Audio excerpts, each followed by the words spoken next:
have to really escalate the noise we make so that we'll be heard.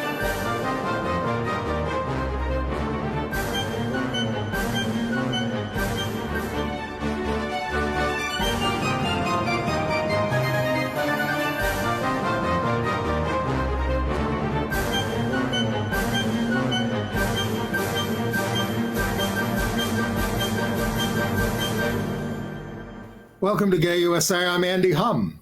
And I'm Merryn Johns. Merryn Johns, the editor-in-chief of Queer 40. Welcome back to Gay USA. So good to have you here. Thank you for having me, and thank you, Ann Northrup, for stepping aside for this one blessed opportunity.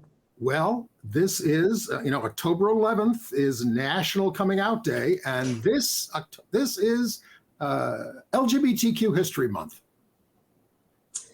And we're making history right now. Let's start with some of the headlines. What's happening this week? Vladimir Putin has threatened nuclear war again and condemned the West for Satanism and more for accepting transgender people. It's just very, very scary. But LGBTQ Ukrainians in war-torn Kharkiv staged pride marches throughout the city this week. Now, the US Supreme Court has begun its new term, and LGBTQ rights and other civil rights look like they might be on the chopping block. Also scary. But in Georgia, the US Senate Republican candidate, Herschel Walker, the football player, was trashed by his gay son for his lies.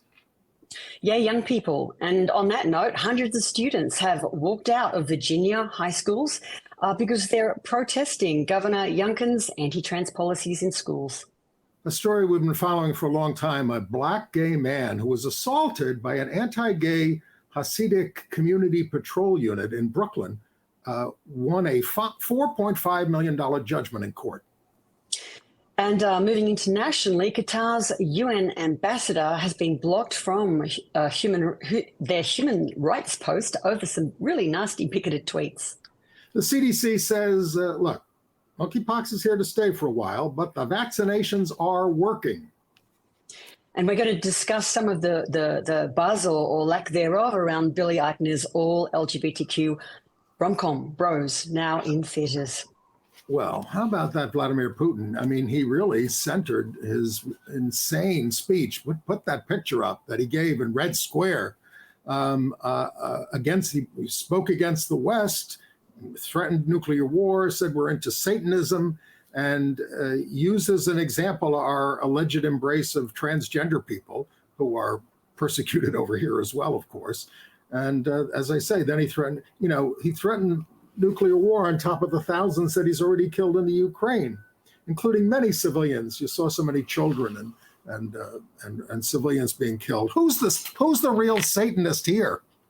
Who's the real Satanist? And might I remind people, he actually has a long-range nuclear missile called Satan II. So it's all very, very Dr. Evil, murky moral territory. I really think he's obviously just showboating. It's very low-hanging fruit in Russia to hate on the West. It's too easy. I know, but in this speech, I mean, he says, to all the citizens of Russia, do we want to have here in our country in Russia, instead of a mom and a dad, parent number one, parent number two, number three, are they completely crazy already there? Do we really want perversions that lead to degradation and extinction to be imposed on children in our schools from the primary grades? It's a distraction from, the fact that his regime is crumbling, but wow, it is frightening. It is frightening, but in his speech, that rhetoric reminds me of very Orwellian, that doublespeak, where he talked about the freedoms of the West as being reverse religion, which is something that's a little bit mind bending to really think about it. But that's how he's selling it to the Russian people. No, go ahead. Well, just then, I would like to know, how do they define human liberty? What does it look like to them? Well, I'll tell you what it looks like. It looks like people of draft age fleeing the country so that they can still have liberty. Right. And some of them are saying, we thought we lived in a free country. And then they were going to be sent to the front as cannon fodder for Putin's horrible war. They don't want to kill Ukrainians. No. Anyway, well, but Back in Speaking of Ukraine, something, those people, I think one of the blessings of this year, we've all fallen in love a little bit with Ukraine. We had no idea that they were such a free and feisty and proud and brave people. Yes. So a bunch of LGBTQ activists in Ukraine, there they are in Kharkiv, which is one of those cities that's been recovered from Russian control, but which is still being bombed every day. There they are going through the subways. They went through the streets with rainbow flags. The person in the front has a sign that says Russia is a terrorist state, and all these rainbows all over the place. One of them said, Putin doesn't care. If all he has left to rule is Kharkiv is rubble. And we wanted to show we stand beside our fellow citizens to the end. We are fighting for their rights and our rights. And they marched. So, they're showing solidarity. They're not fleeing the city. They're staying there. They're making a stand. I mean, I can't imagine what that feels like. When I know about Kharkiv, they listen to the sound of shelling. There's bombs going off not far away every single day. And when I think about getting out my rainbow flag or my colored wig or my rainbow anything, it's a beautiful sunny day. It's like going out for a great weekend to a pride march. It's a party for us in some ways. But these people, I tell you what, that is brave to go out and do that. Right. Well, we got another right-wing nut, anti-LGBTQ, to worry about, and that's in Brazil. So they had their first round of elections in Brazil, and Bolsonaro, the Trumpian guy on the right, got 43% of the vote, and Lula da Silva, the former president, got 48%. So that means nobody got 50%, so there's going to be a runoff. Bolsonaro is running on opposition to abortion, transgender rights, Christian national, and he supports Christian nationalism, just like the Republican Party in this country. All right, so where shall we move on to? Some national news? Yes, I think so. There's a lot's going on here as well. Well, the Republicans came out with their platform. Remember how they voted 17 times against the Affordable Care Act, the Obamacare? They're dropping it from their platform right now. Oh, no, don't worry about that, after all this show. But then there's the Supreme Court, which meets on the first Monday of October, which we just had this week. And, everything is in play, including LGBTQ rights. People are focusing on voting rights, on this idea that legislatures are going to take over federal elections with no review. These are some of the big issues. But then there's that case that they've taken up, which is a website designer in Colorado who has never been asked to design a website for a gay wedding. I don't even know if she does weddings at all, but she's brought a case they have taken, I don't know how she has standing, nobody has complained, and saying, I don't want to do gay weddings and I want the right not to do gay weddings.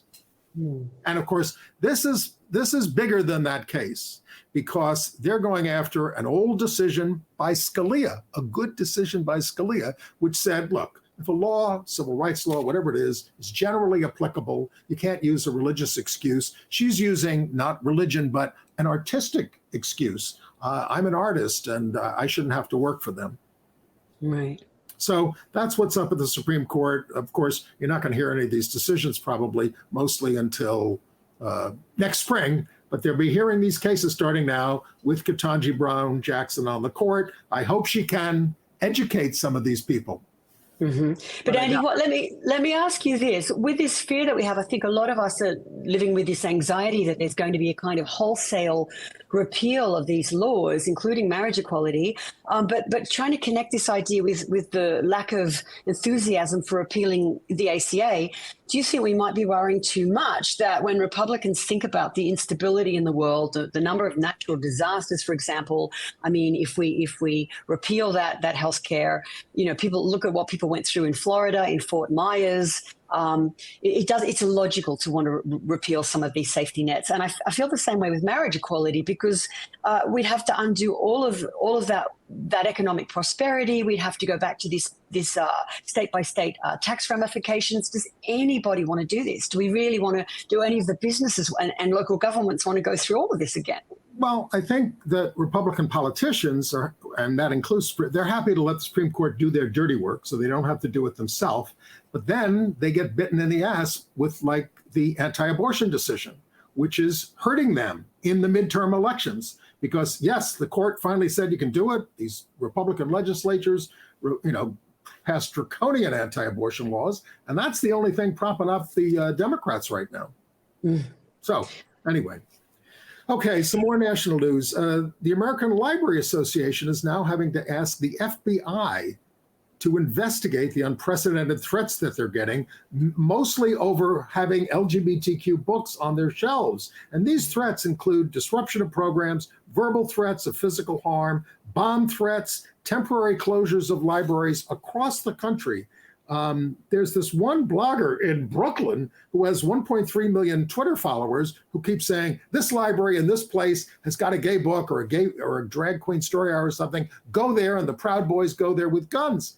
It's out of control. They want the Justice Department and the FBI to step in. Do you know what this reminds me of? And tell me if you think this is an overreach. But I think people have to understand that if we take this idea to its extreme, we're going to end up in a situation like Kabul in Afghanistan, where girls and women are trying to take their entrance exams for university, and a male suicide bomber comes in there and blows the place up, killing, 53 young women. Well, because that is they don't like that is the logic. You take it to its furthest extreme, and this is where you end up. That is the bottom. That is, I think, behind a lot of it. The advancement of women in society has upset a lot of men who are used to having privilege, and they're rebelling against that. So they take it out, they try to pick on the most vulnerable, transgender girls, drag queens, but they're after women. And of course, with the abortion decision, they're really after women. I mean, come on, what could be, more anti-woman than that? It is. And when you think about a library as being quite a harmless place, it's a place to learn. What we're really talking about here is the stopping, trying to stop people from getting information. It's where I could go in 1970, as a high school student and get gay books, the ones that didn't trash us like the psychiatrist did in those days, but, some gay novels, and pull them off the shelf and bring them home and read them. And it was, it was very exciting. All right. We've got a bad trans story here. The first out trans military officer in the United States, Jamie Lee Henry, a military doctor, was arrested for offering Russian secrets in collusion with her spouse, Anna Gabrielian, a Baltimore doctor. They face 8 counts of conspiracy, disclosing health information, wow, Well, I had heard. Going to Russia. In Jamie's defense, I had heard that it was Anna, who does speak Russian and who is a Russian sympathizer, who had kind of gotten her spouse on board. So that is the latest angle that I had heard. It wasn't really Jamie Lee Henry we'll see. pushing it. We'll see. Can we go to Georgia before we get to some other news? Yeah. This broke just as we were coming on our taping. So, everybody knows the Republican Senate candidate is the former star football player, Herschel Walker, a total numbskull. I mean, it's unbelievable that he's even in contention, but he's neck and neck with a very decent Senator, Raphael Warnock, the Democrat there. But this week, it was exposed that he paid for an abortion for one of his mistresses, wrote the check, sent her get well cards when she was recovering. Now, he's trying to deny it, but he has this conservative gay son who is kind of problematic in some ways, and is very conservative, doesn't see himself that much as part of the community, but he let his daddy have it. I stayed silent as the atrocities committed against my mom were downplayed. I stayed silent when it came out that my father, Herschel Walker, had all these random kids across the country, none of whom he raised. And my favorite issue to talk about is father absence. Surprise, because it affected me. That's why I talk about it all the time, because it affected me. Family values, people. He has 4 kids, 4 different women, wasn't in the house raising one of them. He was out having sex with other women. Do you care about family values? I was silent, lie after lie after lie. The abortion card drops yesterday. It's literally his handwriting in the card. They say they have receipts, whatever. He gets on Twitter. He lies about it. Okay, I'm done. Done. Everything has been a lie. And so for the right to say I'm being suspicious for saying, hey, I'm done with the lies, when you all have been calling me saying, is this true about your dad? Gosh, we're not going to win Georgia, this candidate, all that's been you. You have no idea what I've been through in my life. You have no idea what me and my mom have survived. We could have ended this on day one. We haven't. I haven't told any stories. I'm just saying, don't lie. Don't lie on my mom. Don't lie on me. Don't lie on the lives you've destroyed and act like you're some moral family man. Y'all should care about that, conservatives. And then for people on the left to act as though I'm responsible for all of the things that he has done. I've talked about Father Epps. I've talked all these issues because they've been close to me, because they matter to me, because I went through it. That's why I've talked about it. So when you say, well, talk about your dad, but I'm saying this behavior is atrocious. Don't come for me. You don't have to like my politics. You don't have to like me. You don't have to. I'm just saying I'm done with the lies. We were told at the beginning of this, he was going to get ahead of his past, hold himself accountable, all of these different things, and that would have been fine. Go ahead. He didn't do any of that. Everything's been a lie. Everything's been downplayed. Everything's been cutting corners. The whole thing. And whose expense is that at? Me, my mom, as we're chased down by the media, we're terrorized, all these different things. People are questioning my authenticity. I'm done. Don't lie. Don't put this on me. This is a candidate issue, not a me issue. I wouldn't have spoken out if there weren't all these lies every day. Whoa! That's Christian Walker, 2 snaps up. Oh, well, look, that's fantastic. But it does raise the question that certain people obviously don't care that it's all a lie. Well, it's been said that Republicans in Georgia would vote for Jeffrey Dahmer over a Democrat. But you have an exceedingly decent candidate in Reverend Raphael Warnock. Speaking of Georgia, Marjorie Taylor and family values Republicans, Marjorie Taylor Greene finally announced she's getting a divorce from her husband.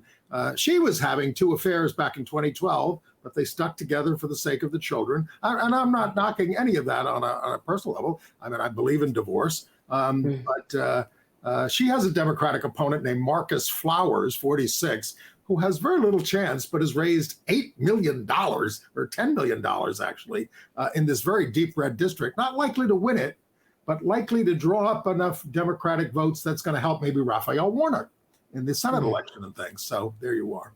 Yes. And yes, then, the marriage is irretrievably broken, according to the husband who filed. Yeah. Well, what about Greene's sponsor, Donald Trump? He made some news this week. Is that because of Maggie Haberman's book coming out, Confidence Man? It sounds so interesting because I think I wouldn't want to pick up and touch that book. But I do think as an author and as a journalist, she has some serious cred, and she grew up in New York and she knows what she is dealing with. Some of the details that are coming out about Trump's historic homophobia and transphobia. It would be funny if it wasn't so shockingly frightening and tragic. But it's so ingrained in him that she has definitely described it so well. And I think that a number of news outlets have picked out little bits. Daily Beast ran with a few details about, Reince Priebus trying to school Donald Trump in how he should respond to a transgender person. And, of course, Trump failing miserably. When Reince Priebus said he was like going to be a person in the audience who was transgender asking a question, and I'll just say it on the air here, Trump said, cocked or decocked? And Reince Priebus looks at him like, what the hell is going on?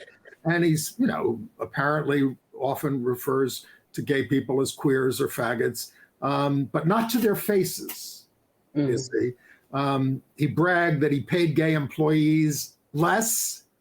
It goes on and on and on.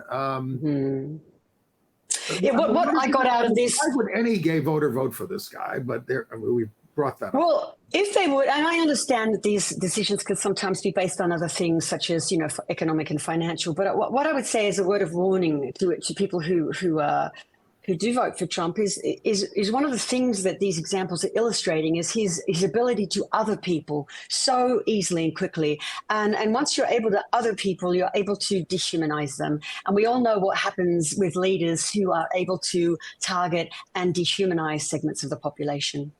Absolutely. Absolutely. That's the problem. And what about what happened, the revelations about women's soccer? I had not been following this beforehand, but there was a big study done. They hired a law firm headed by Sally Yates, who's the former Deputy Attorney General of the United States, to look into this. And boy, they found a cesspool there. Yes, you can. I don't have the link, but if you Google it, that report is actually online as a PDF. You can get it either through the New York Times. I think I got it from the New York Times. But it is a very interesting report. And I think there's a lot of ammunition in there. If you are in sports or interested in sports, the way we have actually had to defend the place of transgender people in sports, and of course, out coaches who are always looked at suspiciously. Well, some of the sexual harassment and abuse and violations of girls. And moving these coaches around, these abusive coaches around, not alerting the new team, you're getting an abusive coach who we had to get rid of. We're not telling you why. They just covered up for it, and the women and girls suffered. Yes, and of course, what the Republican says the big threat to women's sports is transgender. It's men. They need more women coaches, I guess. Right. All right. Well, let's give them some better news. Let's go to Virginia, where hundreds of students at 8 high schools in Prince William County walked out of school to protest Governor Youngkin's anti-trans policies. Before we talk about this further, maybe we should show you a video report, local news report on it. Human rights! Trans rights are human rights! Hundreds of students at McLean High School offer a measure of how far America has traveled on trans rights and how far it has yet to go. Trans rights are human rights! Casey Calabria, 17, non-binary, says they only came out while surrounded by the diverse, accepting community at McLean. We are scared! I am scared! But was bullied, misgendered on their sports team, and suicidal at another less tolerant school. We are allowed! We are allowed! These are real kids who are scared out of their minds with this policy. Governor Youngkin calls it parental rights. The new model state policy would out some closeted kids to their parents, cut trans students off from sports teams and bathrooms that match their gender identity, and force teachers to use names and pronouns matching school records. You're not indoctrinating anyone. You're not grooming children. You are telling children that were born queer that you are okay to be queer. Students at nearly 100 schools across the Commonwealth urging the governor to change his mind. I am scared of this man. My friends are scared of this man. How can he stand there and say that he loves this country and this state if he wants to hurt us? The comment period on the State Board of Education website already open. You can see there are thousands and thousands of comments on there already, the vast majority of them opposed to the governor's plans. You have until October 26th to register your feelings. At McLean High School, Bruce LaShan, WUSA 9. So what does the governor think? Well, he says these new guidelines are all about keeping children safe and making sure parents are involved in their kids' school life. If you're against the guidelines, it means you're against having parents involved in students' lives, and I don't think that's where Virginia is.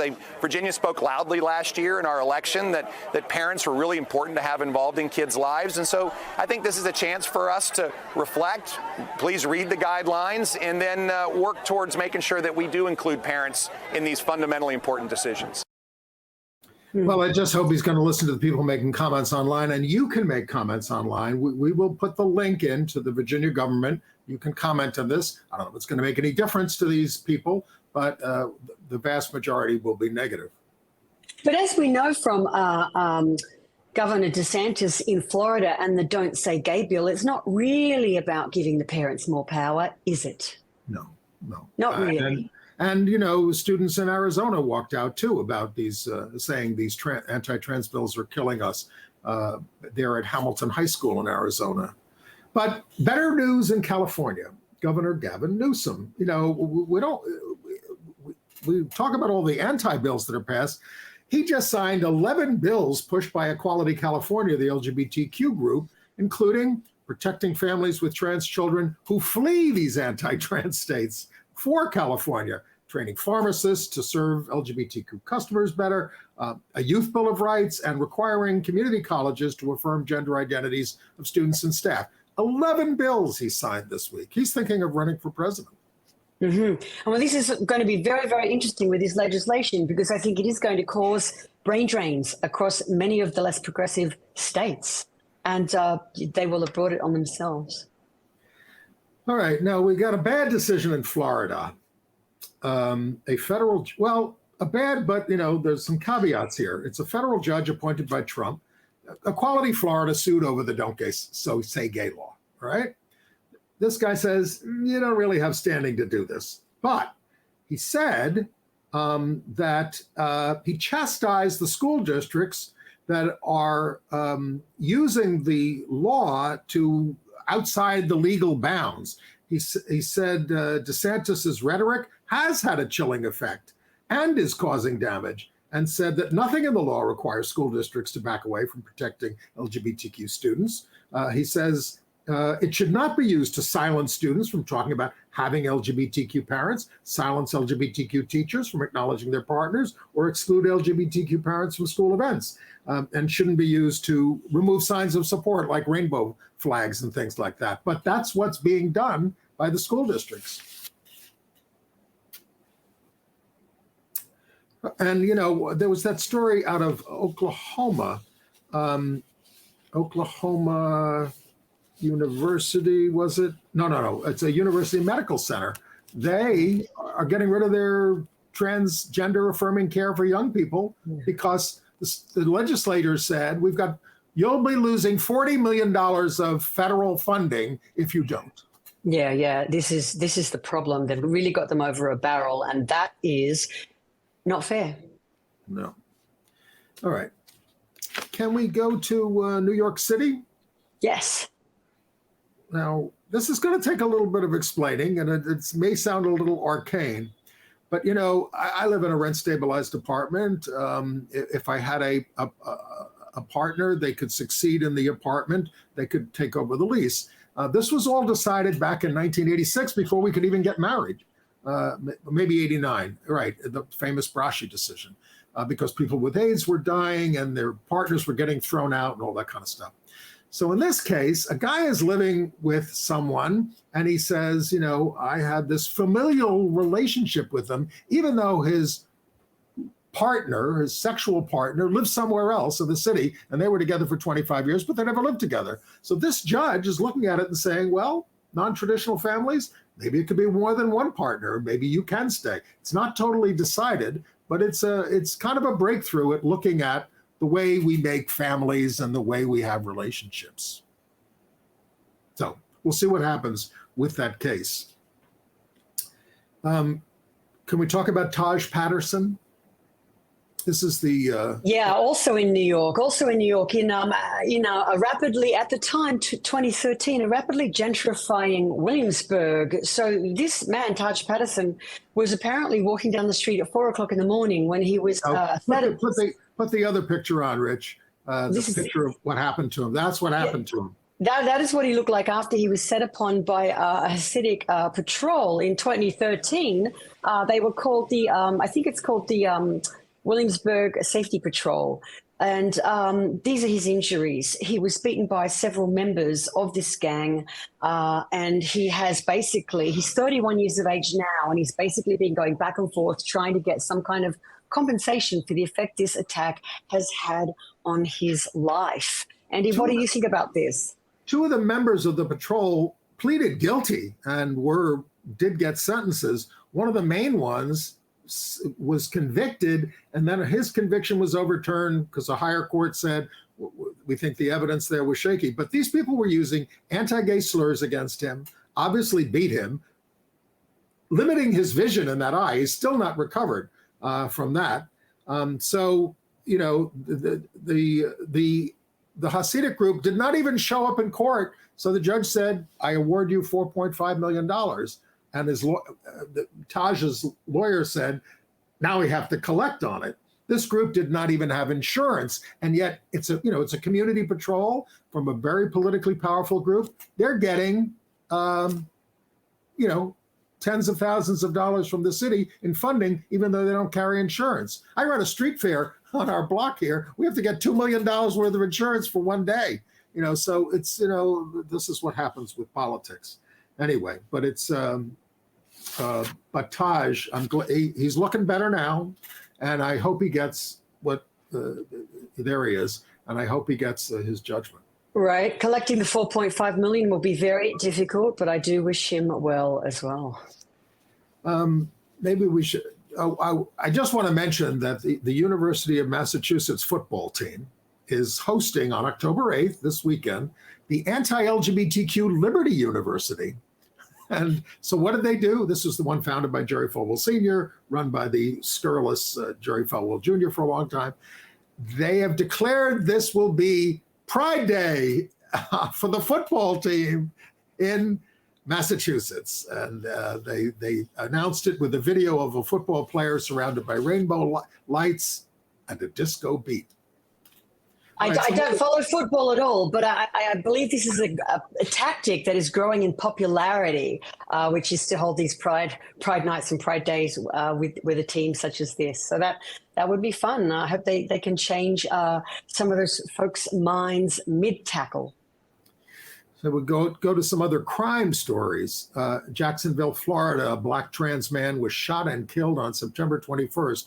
Samaj Billingsley, 33 years old, shot outside a motel in Argyle Forest. No suspects, described as an entrepreneur whose faith meant everything to him. The 31st such killing of a trans or gender nonconforming person in the U.S. this year. And in Lafayette, Louisiana, do you have that? This shocked me terribly, especially with Dahmer being screened on Netflix right now. But a Louisiana man, Chase Seneca, 21, has pleaded guilty in kidnapping and vicious assault on an 18-year-old gay man that he met on Grindr in 2020. He has admitted that he tried to murder this teen. He planned to kill others until he was caught, government officials said. Right. What he did to this guy was terrible. Stab wounds, strangulation wounds, blunt force trauma to the head, hospitalized for a month. And the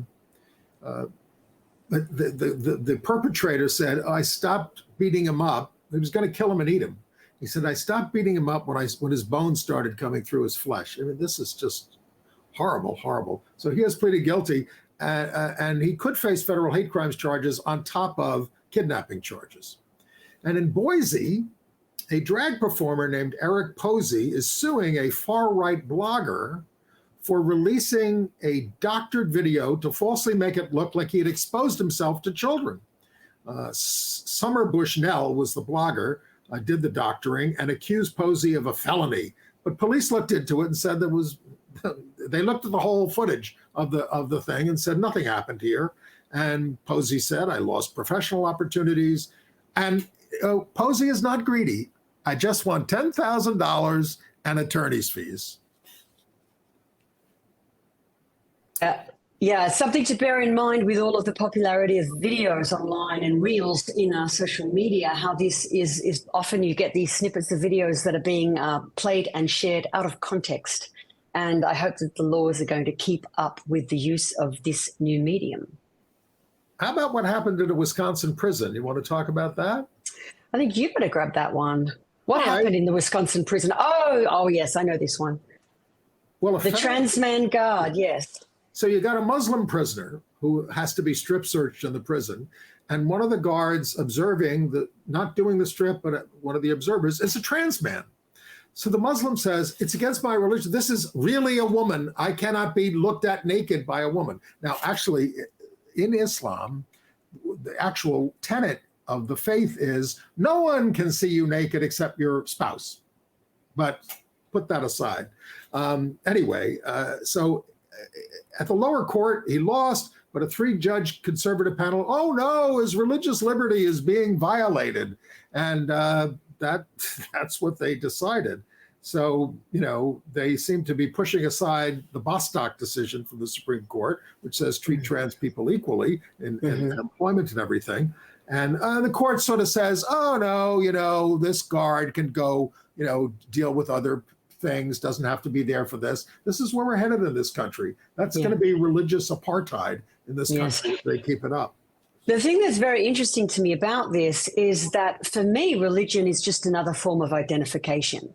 So you've got just two people in a room who identify in a way that is very much toxic in some ways, but that's the issue. It comes down to identification.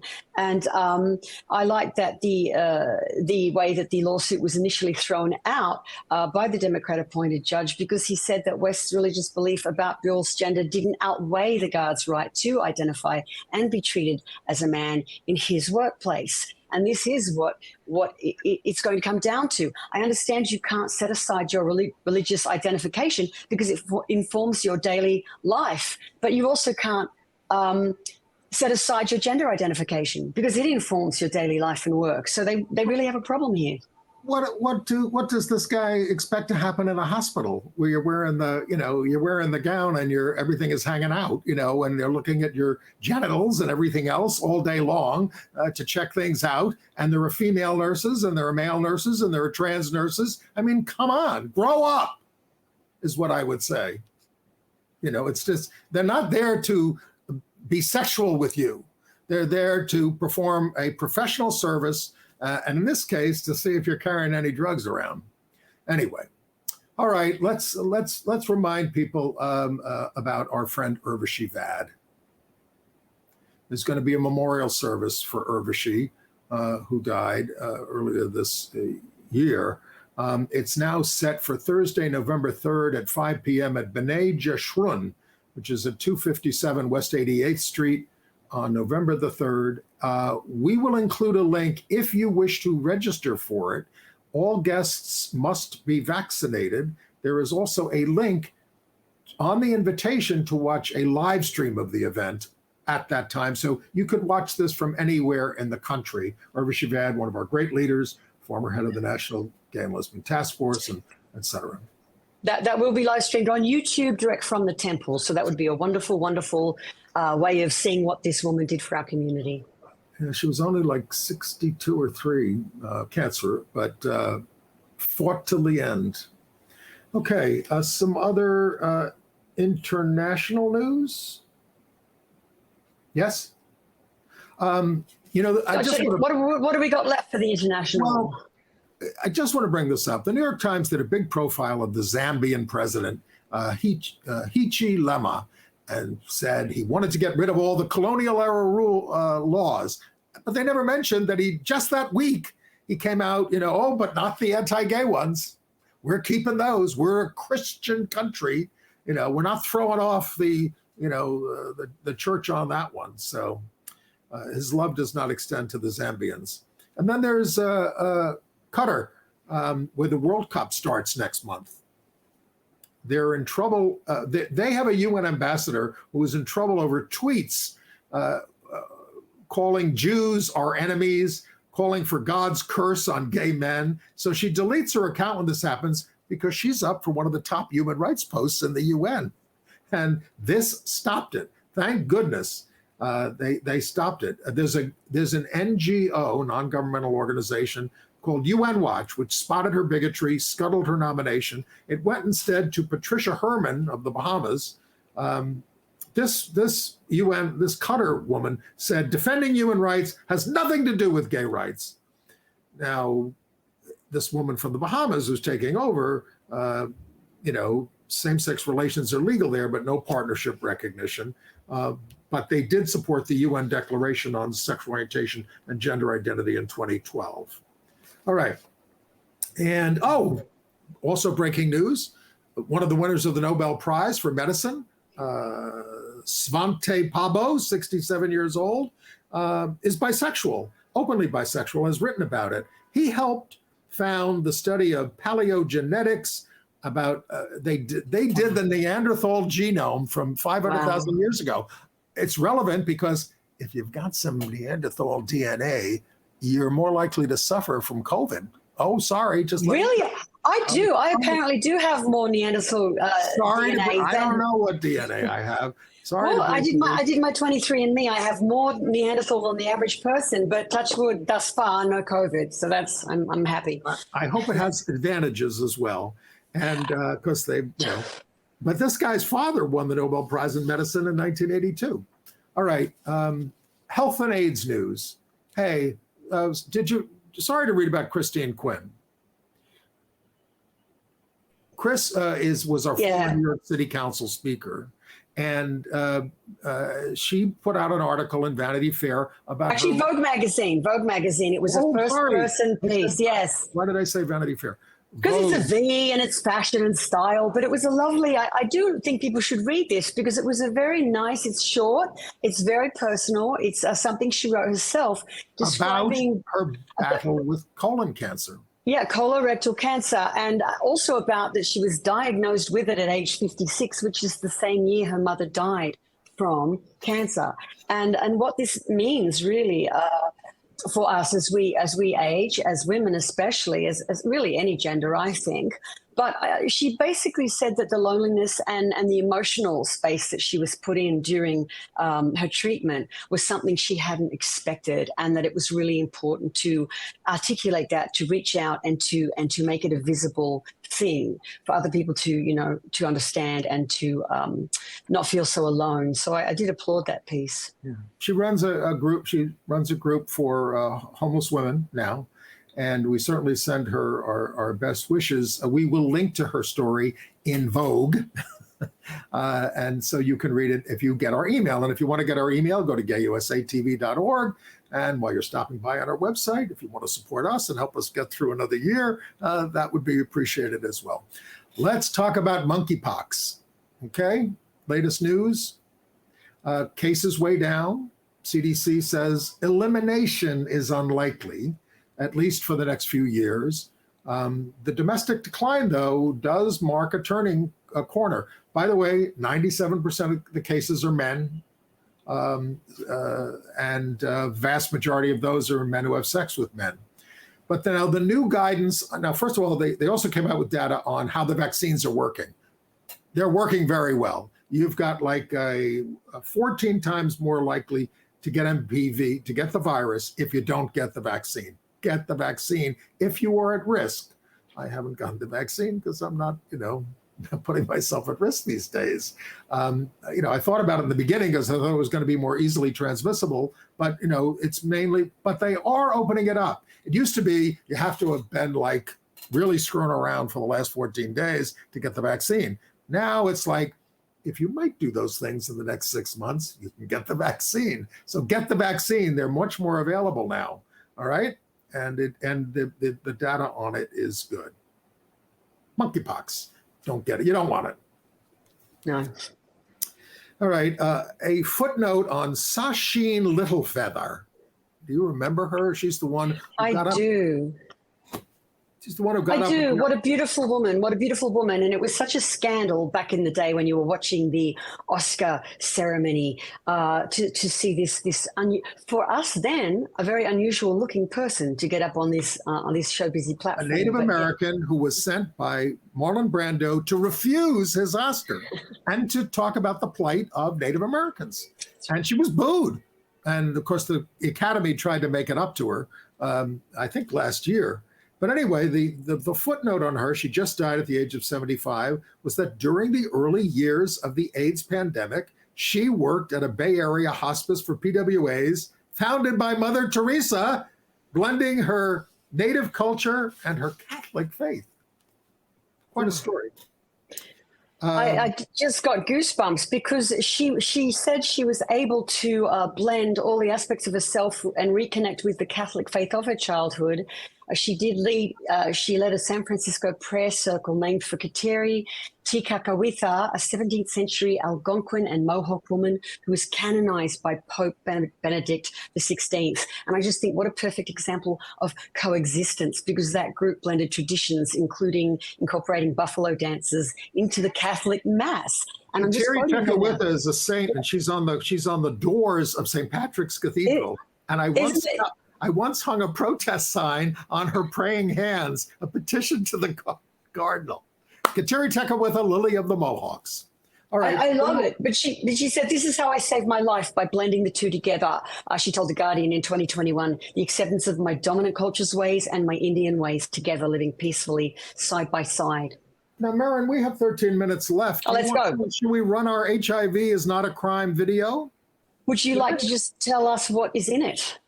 Well, this is from the Elizabeth Taylor AIDS Foundation, hosted by Andre DeShields, and he explains where we are 40 years into the pandemic in terms of reforming laws that criminalize many people with HIV. Shall we run it? We can run it because we've only got entertainment left to talk about, don't we? Minutes, yeah. Let's go. This is a redemption story about a man who had to lose everything before he could find himself. To everyone who knew him, Andre Liepard was a minister and a professional counselor who spent his days serving God and his community. He was also a gay man living with HIV, locked in a fierce struggle with his sexuality. Andre's faith was woven into his DNA. Andre dated women on and off, but after years of running from his gay life, he decided to date men exclusively. But the guilt was always there. It fueled his anxiety and depression. His HIV diagnosis in 2015 only made it worse. In 2016, the CDC recognized that people with an undetectable viral load for 6 months cannot pass HIV on through sex, even when condoms aren't used. Like millions of others, Andre's HIV could no longer be detected or spread. Modern antiretroviral therapy transformed HIV into a manageable chronic condition. In December of 2016, Andre met a man online, we'll call him Vic. They hit it off immediately, and for the first time in years, Andre was comfortable in his own skin. There was just one tiny elephant in the room: Andre's HIV status. This was the watershed moment in Andre's life. Two roads diverged, but unlike Frost's protagonist, Andre froze up. He did not disclose his HIV status to Vic. He wanted to, he knew he should, but even within the gay community, HIV stigma and discrimination are rampant. Many at-risk people aren't aware that successful treatment prevents transmission. Andre witnessed that discrimination firsthand. Months into their relationship. Well, I'm sorry, that's the video that follows on YouTube after the one we wanted to run with Andre DeShields, but I will link to that in our email. We apologize for the error. That's so funny because I actually really enjoyed that. Well, we can link to that one too then, Merryn. But let's move on now to entertainment news. Yes. Okay. Anne wants to bring to our attention a teen drama called High School. Do you know about this one? I actually don't. Well, Tega and Sarah Quinn. Oh, yes. Yes. Real life. Tegan, yes. Tegan and Sarah. They're twins they're the rock pop. They've been going for a long time, and this is their deal, right? Yeah, they're real life, and it has lesbian themes. It bows October 14th on something called Amazon Freevee, a free streaming service which carries ads. It's set in the 90s grunge and rave culture, and it stars real-life twins Rayleigh and Seazyn, Seazyn, Gilliland in their debuts as twins trying to establish their own identities. You know, they're twins, but they don't share everything. It's interesting about twins because, you know, sexual orientation does correlate quite a bit, but not entirely, with identical twins. Right, right. Yeah. Well, we can assume that this show is loosely based on possibly Tegan and Sarah's own experiences. We can. All right. So I did see the movie Bros, the Billy Eichner movie, which opened this week. And it's in theaters. It's in 3,000 theaters. There's the poster, which was, you know, apparently they originally wanted to do a poster with them in tuxedos getting married, but that has nothing to do with the story. This is like one of the funniest and certainly the gayest film I've almost ever seen. Unapologetically LGBTQ. It stars, put their pictures up, Billy Eichner there on the right with Luke McFarlane about how they meet cute. It's a gay rom-com, but it deals with, gay sex explicitly. Well, not, totally, but it's, it's out there. Gay love, relationship issues, getting along with each other in our LGBTQI community. Billy plays the head of a new LGBTQ national museum that is getting started, which seems to be a big thing these days. And so I enjoyed it. Michael Musto gave it a nice review, said it's full of topical humor, sweetness, and edginess with an all-queer cast, funny and seething with righteous activism. It's got a 91% rating on Rotten Tomatoes. So it's doing very well. But the box office hasn't been that great. Are you waiting till it comes on television? Is that what you're waiting for? I am, because I watch the rom-com on my laptop now. I wouldn't go to the cinema and pay the money and expose myself to, viruses just to see a rom-com. And I know a lot of gay people, including I, are upset about the box office takings. This is in flop territory now, commercially. But I think it's not about it being gay at all. I think it's literally about film genre. And we're still coming out of a pandemic, and people are going to be choosy about what they see in the cinema. The horror movie Smile opened in the same weekend, and that's a hit. But a horror movie is something to see on the big screen with surround sound and things coming at you out of the dark. So for me, that's my take on this. Our viewers will know I'm a pretty harsh critic, but I laughed a lot out loud, in the dark there in the theater at this, and I was quite moved by it in the end. And it's really intense in terms of the way it deals with our issues. It deals with them intelligently, but with a great deal of humor. So I'm going to recommend it whenever you get to see it, whether in theaters or when it eventually comes to cable. Some people said it should have been launched at the same time as cable. That's the new way of doing these things. The only thing people go to the theaters anymore to see are shoot-'em-ups, so anyway. And there's another gay rom-com coming on December 2nd. It's called, spoiler alert, there's Jim Parsons there on the right, meeting cute with Ben Aldridge. It's based on Michael Osiello's memoir, spoiler alert, The Hero Dies, about life with his late husband, Kit Cowan, who was diagnosed with terminal neuroendocrine cancer in 2014. But it also is sort of partly a comedy, partly obviously a drama, very famous stars, so, but you're saying you may have to wait to see that at home as well. Maybe. What about something that we did watch on streaming, if we had the stomach for it? Netflix, the series about Jeffrey Dahmer through the eyes of Ryan Murphy. Have you had the guts to watch it yet, Andy? I have not. It doesn't appeal to me, but how are the reviews?